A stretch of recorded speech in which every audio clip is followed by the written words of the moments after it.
स्वागत आणि सुरुवातीला एक मोठी बातमी आहे। आज 6 वाजेपर्यंत आंदोलन स्थळ सोडा। नागपूर खंडपीठाने कडूंना आता हे आदेश दिलेत।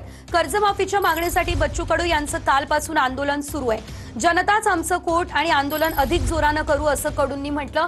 न्यायालयाची ऑर्डर अद्याप आलेली नाही, नोटीस येईल तेव्हा बघू।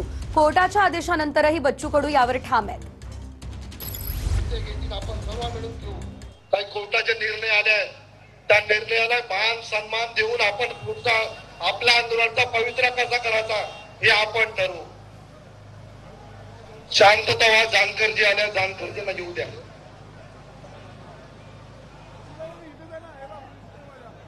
तुम्ही बसून जा ना, बसून सचिन बसून जा। मागे मागे वा।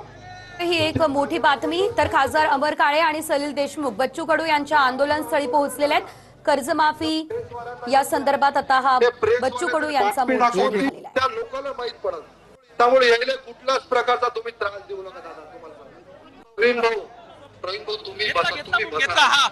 हो चष्मेवाले भाऊ बसा ना। तर आपण पाहतोय चार महामार्ग जे आहेत ते 4 रोखलेले आहेत। कर्जमाफीसाठी कडूंनी हा मोर्चा काढलेला आहे। वेळ पडली तर रक्त वाहण्याची तयारी असल्याचं बच्चू कडू यांनी म्हटलेलं आहे। जनताच आमचं न्याय कडू यांचं म्हणणं आहे। मात्र अद्याप तरी कोर्टाची कुठलीही नोटीस आलेली नाही। तर अद्याप आम्हाला कोर्टाची ऑर्डर मिळालेली नाहीये, नोटीस आल्यावर बघू असं बच्चू कडू यांनी म्हटलेलं आहे। मात्र या ठिकाणी हे महामार्ग रिकामे करण्याचे आदेश देण्यात आले असल्याचं कळतंय।